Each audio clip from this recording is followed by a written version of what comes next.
दिसंबर का महीना था। रात भर बर्फीली हवाएं चलती रहीं। पूरा गांव सफेद ओस की चादर में लिपटा हुआ था। खेतों पर मोटी धुंध छाई थी। मुर्गे भी जैसे देर से बांग देने का मन बना चुके थे। गांव के किनारे एक छोटी सी झोपड़ी थी, टूटी छप्पर वाली। वहीं रहता था रामू, करीब 30 बरस का गरीब मजदूर। अंदर फटे कंबल में लिपटा रामू करवटें बदल रहा था। उसकी बीवी गीता राख में हाथ सेक रही थी, चूल्हे पर पानी गर्म करने की कोशिश में। अरे रामू, उठो ना, सूरज निकल गया है। आज भी काम पर नहीं जाओगे क्या? सूरज तो निकला है गीता, पर जाड़ा नहीं गया। ये कंबल भी जैसे ठंड को बढ़ा रहा है। आज तो हड्डियां जम जाएंगी। तुम जानते हो ना, ठाकुर हरिनारायण के ईंट भट्टे पर देर हुई तो मजदूरी कट जाएगी। घर में तो बच्चों के लिए दाल तक नहीं बची। ये सर्दी भी जैसे गरीबों की दुश्मन है। अमीर लोग अंगीठी के पास बैठे रहते हैं और हम तो। वो बात अधूरी छोड़कर खड़ा हुआ। रुको, कुछ खा लो, पेट में कुछ जाएगा तो ताकत बनेगी। क्या है खाने को? बस कल की बची सूखी रोटी और थोड़ा गुड़।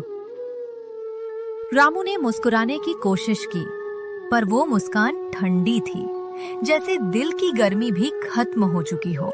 गुड़ तो मिठास देता है, पर आज ये भी ठंडा पड़ गया है। रामू लाठी लेकर बाहर निकला। धुंध इतनी घनी थी कि 10 कदम आगे कुछ दिखता नहीं था।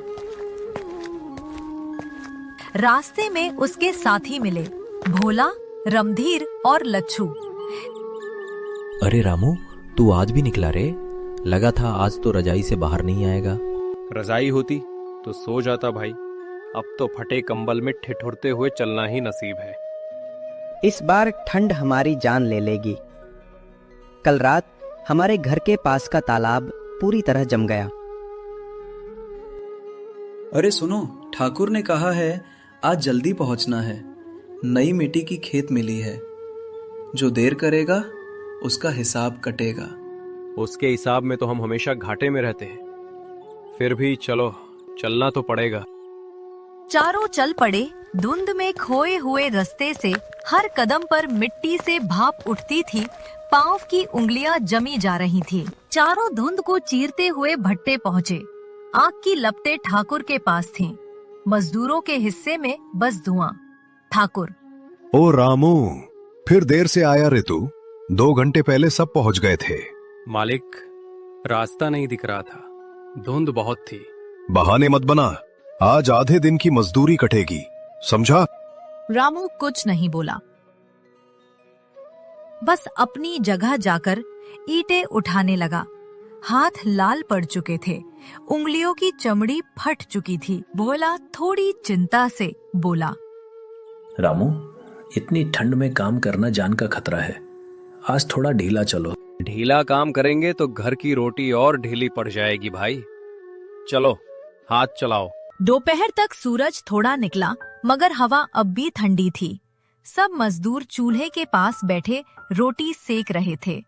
रामू ने अपने बोरे से वो सूखी रोटी निकाली और आग पर गरम किया। रामू, तेरी बीबी अच्छी रोटी बनाती है यार, खुशबू दूर तक जाती है। हाँ, पर जब आटा ही मुश्किल से मिलता है तो हर रोटी दावत लगती। अच्छा ये सब छोड़, तेरे बच्चे कैसे हैं? ठंड में बीमार पड़े हैं दोनों। छोटी बिटिया को खांसी है, पर पहले मजदूरी मिले तब ना डॉक्टर को दिखाऊं। सब चुप हो गए। सन्नाटा फैल गया। सिर्फ आग की चटकने की आवाज बची थी। शाम होते ही हवा और तेज हो गई। मजदूर अपने औजार समेटने लगे। ठाकुर पैसे गिन रहा था। आज आधे दिन की मजदूरी 70 रुपया हुई है। जिसको लेना है ले जाओ, नहीं तो कल पूरे दिन काम कर लेना। ठीक है मालिक। उसने पैसे लिए और कांपते हाथों से पैसे जेब में रखे। भाई 70 रुपए में क्या होगा? कम से कम चूल्हा तो जल जाएगा। रात का अंधेरा उतर चुका था। रास्ते में ओस की बूंदें अब जम के बर्फ सी लग रही थी। रामू धीरे धीरे चलता हुआ घर पहुंचा। झोपड़ी के अंदर गीता ने चूल्हा जलाया हुआ था। बच्चों के लिए आलू उबल रही थी। आ गए तुम, ये देखो, आज बच्चों के लिए आलू उबाल रही हूँ। अच्छा किया, आज भट्ठे पे ठंड ने जान निकाल दी। मजदूरी मिली आधा ही मिली ठाकुर ने का देर से पहुंचे थे। गीता की आंखों में थोड़ी उदासी उतर आई। हमेशा वही बात, पर क्या करे, ठंड में इंसान का शरीर भी साथ नहीं देता। हाँ, लेकिन जब तक सांस है काम तो करना ही पड़ेगा। वो दोनों बच्चों के पास जाके बैठे। रामू ने अपनी बेटी पूजा के सिर पे हाथ फेरा। पूजा धीरे से बोली, पापा बहुत ठंड लग रही है। अब नहीं लगेगी बेटा, अब ये कमीज ही तेरी ढाल है। तुम खुद ठंड में कांप रहे हो। माँ बाप की ठंड बच्चों की गर्मी में निकल जाती है गीता। 3 दिन बीत चुके थे। सर्दी अब जैसे जान ले लेने वाली हो गई थी। हवा में नमी नहीं, सीधे बर्फ की सुइयां चल रही थी।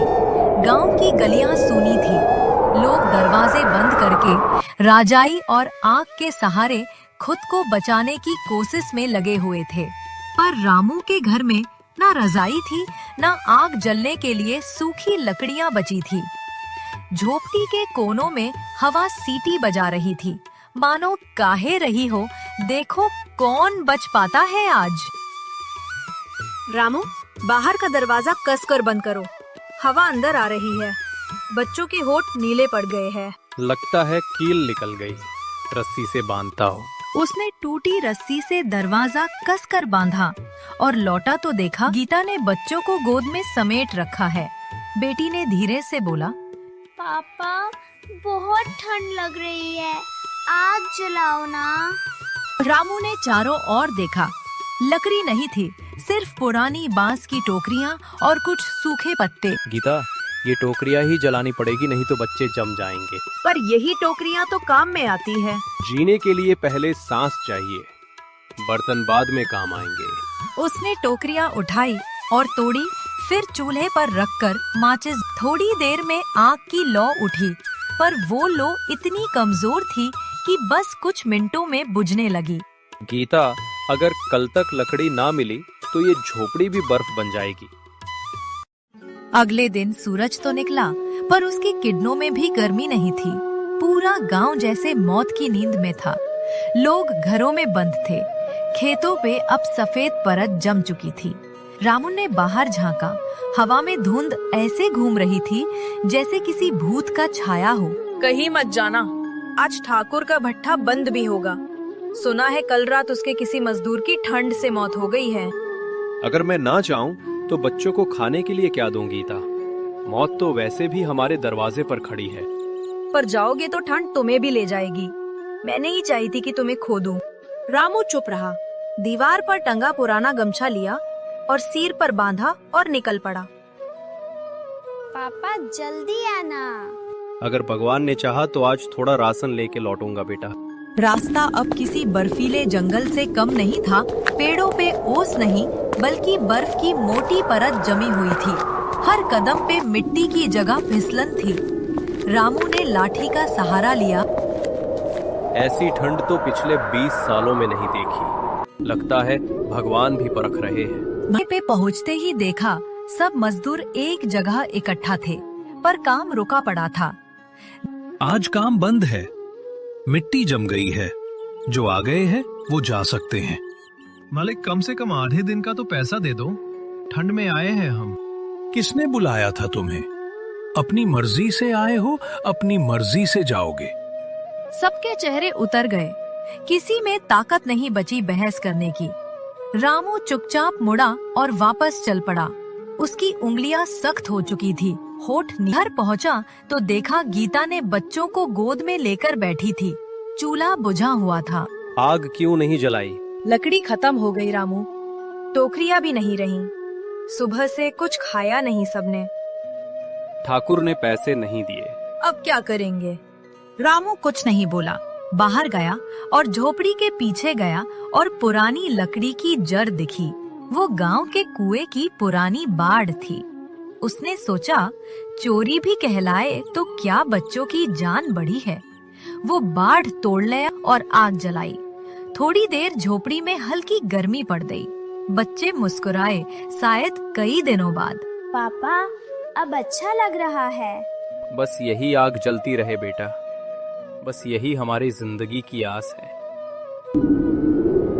2 दिन बाद सर्दी और भी बढ़ गई। अब हवा चलने से पहले ही लोग अपने दरवाजे कसकर बंद कर लेते थे। गांव में अफवाह थी कि कई झोपड़ियों में लोग ठंड से मर गए। उधर रामू की बेटी पूजा को तेज बुखार चढ़ गया।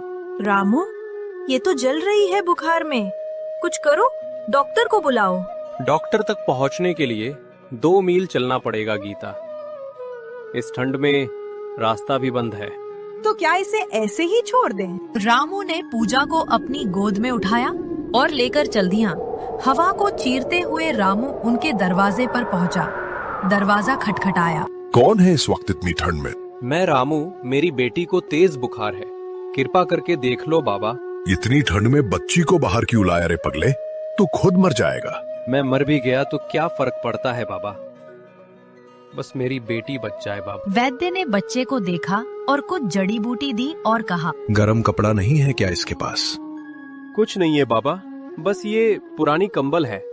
इस सर्दी में गरीब का बचना मुश्किल है बेटा, पर कोशिश कर आग जलाए रखना और ये दवा दे देना। रामू ने धन्यवाद किया और वापस लौटा।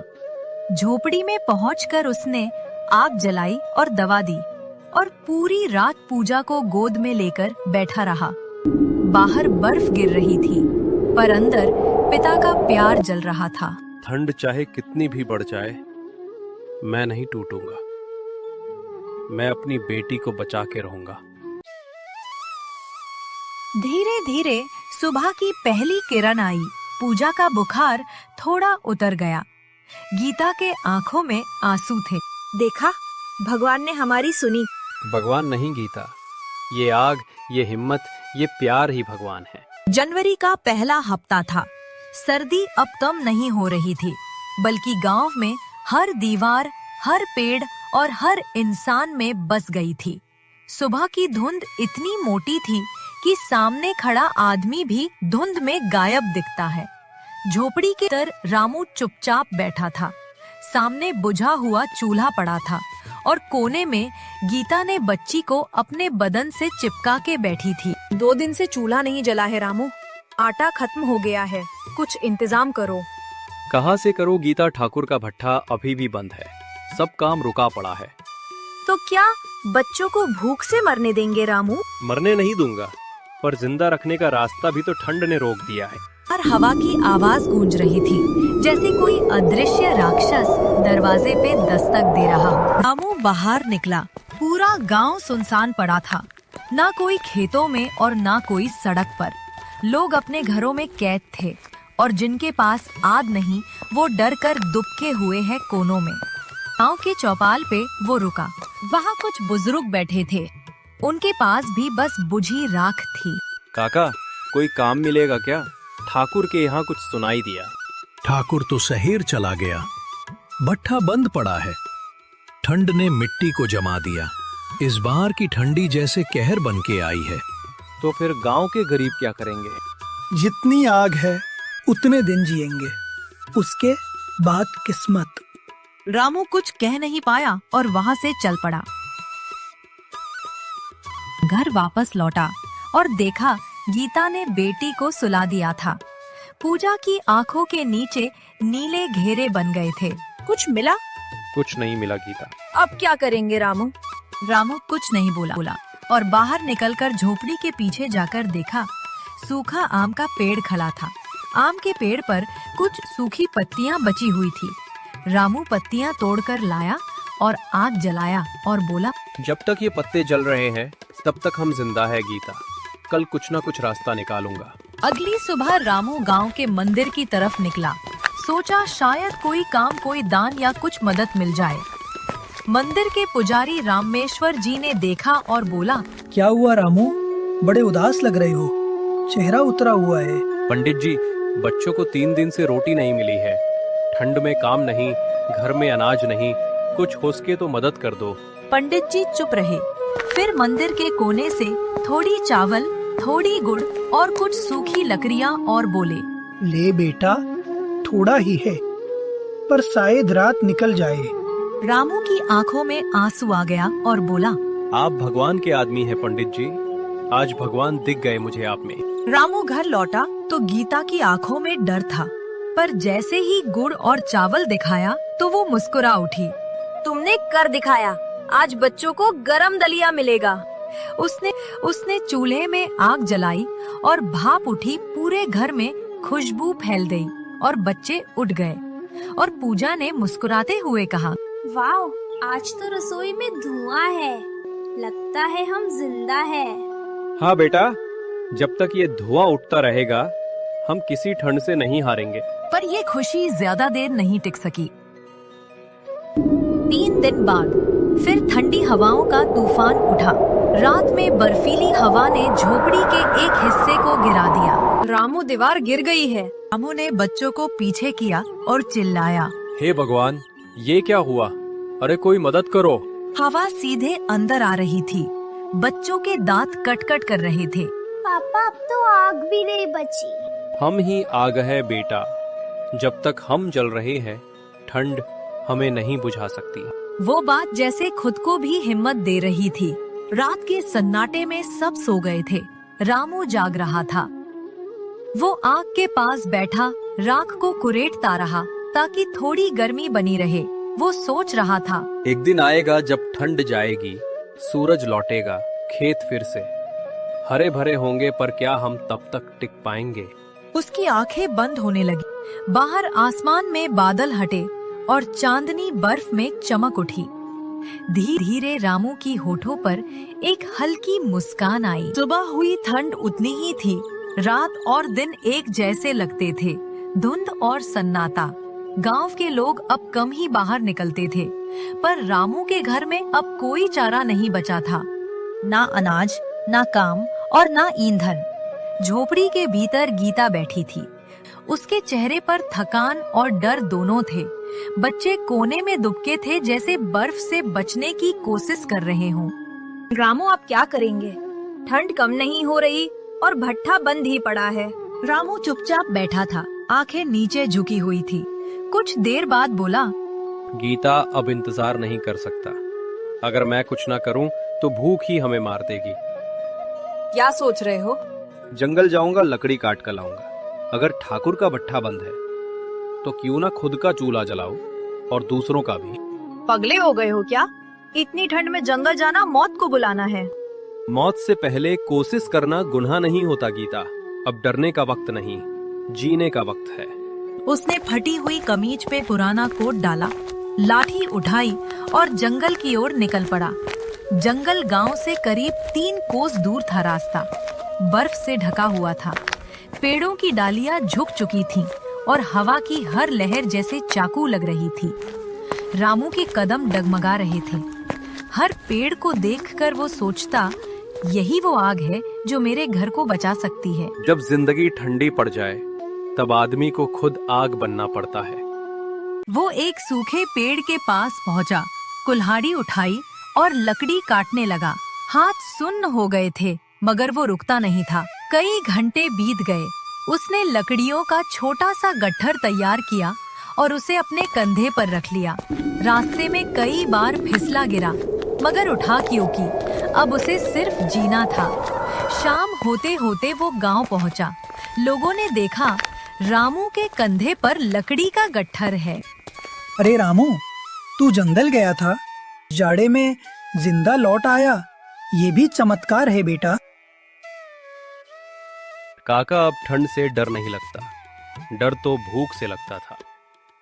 वो लकड़ियां घर लाया और आग जलाई और पहली बार उसकी झोपड़ी में गर्मी महसूस हुई। गीता और बच्चे आग के पास बैठे, चेहरों पे राहत की चमक थी। आज तो पहली बार गर्मी लग रही है रामू, तुम तो सच में बाजीगर हो।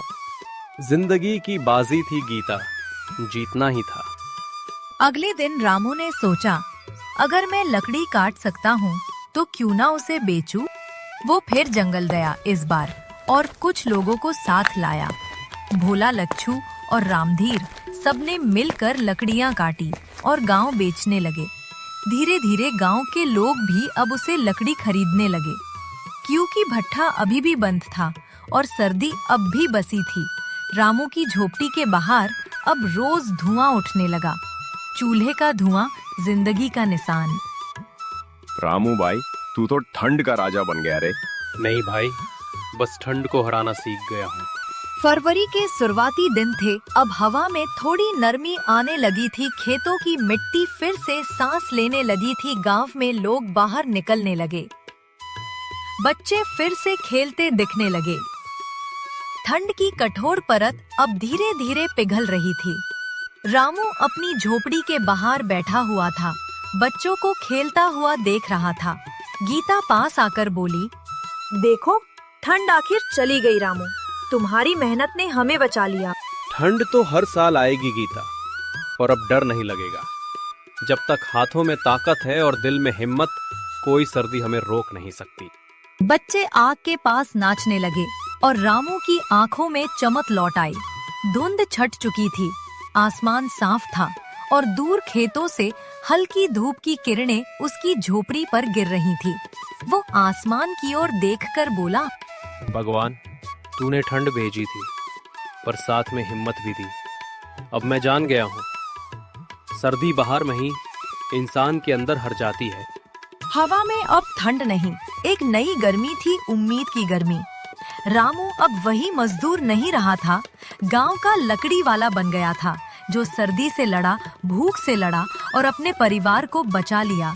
जहां कभी उसकी झोपड़ी में सन्नाटा था, अब वहां हर शाम चूल्हे की लो चमकती थी। जैसे कहे रही हो, जब इंसान हार नहीं मानता तो सर्दी भी झुक जाती है।